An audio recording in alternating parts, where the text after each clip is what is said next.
मेरे बहुत ही प्रिय और बहुत ही सम्मानित साथियों, बहुत बहुत प्यार, हृदय की असीम गहराइयों से आपको मेरा नमस्कार। मैं सुनीता सिंगल अपने चैनल एस्ट्रोलिंक में आपका हार्दिक स्वागत करती हूँ। दोस्तों, जैसा कि आप जानते हैं कि कुछ समय से हमारी मंगल पर श्रृंखलाएं चल रही हैं। कई वीडियो हम मंगल पर बना चुके हैं।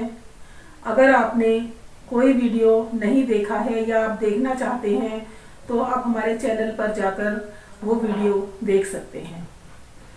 आज भी हम मंगल पर ही चर्चा करेंगे कि कब मंगल व्यक्ति को एक्स्ट्रा मैरिटल अफेयर की तरफ ले जाता है। दोस्तों, भारतवर्ष में आज भी रिश्तों को बहुत मान्यता दी जाती है। जब भी दो व्यक्ति पति पत्नी के बंधन में बंधते हैं तो वो इतना पवित्र रिश्ता होता है कि उन्हें उनकी जिम्मेवारी हो जाती है, उनकी रिस्पॉन्सिबिलिटी हो जाती है कि वो एक दूसरे के प्रति ईमानदार रहें, लॉयल रहें। और अगर दोनों में से कोई भी व्यक्ति तीसरे व्यक्ति की तरफ प्रभावित होता है तो वो एक्स्ट्रा मैरिटल अफेयर कहलाता है और ऐसा करना कानूनन सही नहीं माना जाता। और ऐसे में हमारे जो समाज है वो भी ऐसे रिश्तों को सही नहीं समझता। दोस्तों, ऐसा कब होता है कि मंगल व्यक्ति को एक्स्ट्रा मैरिटल अफेयर की तरफ ले जाता है? हमारी कुंडली में ऐसे कौन कौन से योग होते हैं कि जिनसे हम जान सकते हैं कि व्यक्ति कैसे जाता है एक्स्ट्रा मैरिटल अफेयर की तरफ? दोस्तों, आप अपनी कुंडली निकाल लीजिए और एक बार अपनी कुंडली पर दृष्टिपात कीजिए। जो स्थितियां मैं आपको बताने जा रही हूँ आप वो देखिए। दोस्तों, ये है हमारी कुंडली जो कि किसी भी नंबर से शुरू हो सकती है, इससे कोई फर्क नहीं पड़ता। जब भी कुंडली के 12वें भाव में मंगल होता है तो ऐसा व्यक्ति मांगलिक कहलाता है। लेकिन दोस्तों, मांगलिक होना ही एक काफी नहीं होता। अगर यहाँ पर मंगल के साथ 4 नंबर राशि है यानी कर्क राशि है, 5 नंबर राशि है यानी सिंह राशि है, 9 नंबर राशि है यानी धनु राशि है, या फिर 12 नंबर राशि यानी मीन राशि है। अगर 12वें भाव में मंगल के साथ ये चारों में से कोई भी एक राशि है तो ऐसा व्यक्ति एक्स्ट्रा मैरिटल अफेयर की तरफ चला जाता है। दोस्तों, ऐसा व्यक्ति जो भी कमाता है, जो भी अर्जित करता है, वो अपने परिवार के लिए नहीं बल्कि वो जिससे उसका अफेयर होता है उसके लिए करता है। दोस्तों, 12वां भाव शय्या सुख का भी होता है। ऐसे व्यक्ति को अपने जीवन साथी में कोई इंटरेस्ट नहीं होता। ऐसा व्यक्ति अपने शारीरिक रिश्ते जिसके साथ उसका अफेयर होता है उसी के साथ रखता है। ऐसे व्यक्ति का जो शारीरिक आकर्षण होता है अपने जीवन साथी से बहुत जल्दी समाप्त हो जाता है। और 12वां भाव विदेश का भी है, यात्राओं का भी है। तो ऐसा व्यक्ति यात्राएं तो बहुत करता है लेकिन वो अपने जीवन साथी के साथ नहीं, अपने परिवार के साथ नहीं, बल्कि जिसके साथ उसका अफेयर है उसके साथ वो यात्राएं करता है। 12वां भाव परचेजिंग पावर का है, क्रय का है। ऐसा व्यक्ति तरह तरह की परचेजिंग करता है, देश से विदेश से, यात्राओं से। जो भी वो परचेजिंग करता है वो अपने परिवार के लिए नहीं, अपनी पत्नी के लिए नहीं, बल्कि जिससे उसका अफेयर होता है उसके लिए करता है।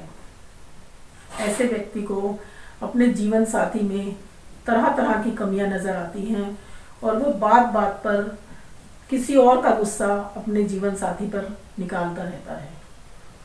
दोस्तों, ये तो हुई कि मंगल अगर 12वें भाव में होता है तब क्या होता है। लेकिन जब मंगल की 8वीं दृष्टि 7वें भाव पर पड़ती है तब क्या होता है? दोस्तों, सप्तम भाव हमारे दाम्पत्य जीवन का है, हमारी मैरिड लाइफ का है।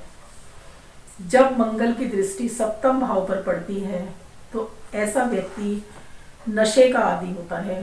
तरह तरह के व्यसन ऐसे व्यक्ति के अंदर होते हैं, लेकिन जब वो बाहर निकलता है तो वो उसकी एक अलग ही छवि होती है। लेकिन जब वो घर में आता है तो उसके घर वालों को ही उसके जो नशे का जो आदी है वो उसके घर वालों को ही उसकी असलियत के बारे में पता होता है। दोस्तों, ऐसा व्यक्ति गुस्सेबाज इतना होता है कि वो बात बात पर गुस्सा करता है। परिवार में अगर उसे किसी के ऊपर भी गुस्सा आ रहा होता है तो वो अपने जीवन साथी के ऊपर निकालता है। दोस्तों, ऐसा व्यक्ति पढ़ा लिखा भी बहुत हो सकता है।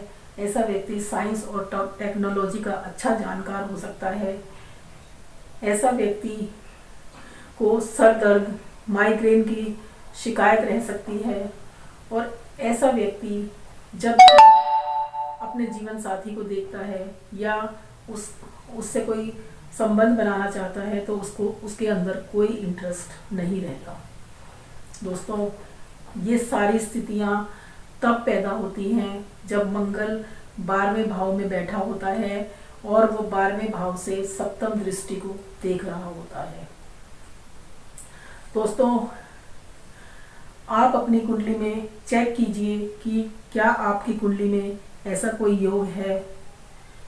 दोस्तों, इसका कोई भी उपाय नहीं है, सिर्फ एक ही उपाय है कि जब भी आप विवाह करें, आप अपनी कुंडली किसी अच्छे विद्वान से, अच्छे ज्योतिषी से वैदिक तरीके से मिलवाएं, उसके बाद ही विवाह करें। अगर आपकी कुंडली नहीं मिल रही है तो आप विवाह को अवॉइड कर सकते हैं। ऐसे व्यक्ति से अपना विवाह ना करें, क्योंकि दोस्तों, मंगल जो होता है जब भी किसी गलत भाव में बैठता है तो वो हमारे पारिवारिक संबंधों पर कोई ना कोई इफेक्ट जरूर डालता है और जिससे कि हमारा जीवन बर्बाद हो सकता है। जब भी दो व्यक्तियों का संबंध जुड़ता है तो परिवार के और लोग भी उसमें इन्वॉल्व होते हैं, और जब दो व्यक्तियों का रिश्ता टूटता है तो उनके साथ साथ कई और जीवन भी तबाह हो जाते हैं। दोस्तों, ऐसा मत होने दीजिए, क्योंकि पति पत्नी का रिश्ता एक बहुत ही नाजुक रिश्ता है। जब वो टूटता है तो बहुत ही ठेस पहुंचती है। ये एपिसोड आपको कैसा लगा आप मुझे कमेंट्स में लिख सकते हैं। आप मेरे चैनल अभी तक अगर आपने मेरा चैनल सब्सक्राइब नहीं किया है तो उसे सब्सक्राइब कीजिए, लाइक कीजिए और शेयर कीजिए। दोस्तों, अगर आप अपनी कुंडली का विश्लेषण मुझसे कराना चाहते हैं तो आप स्क्रीन पर दिए हुए नंबरों पर कांटेक्ट कीजिए, आपकी कुंडली का विश्लेषण किया जाएगा।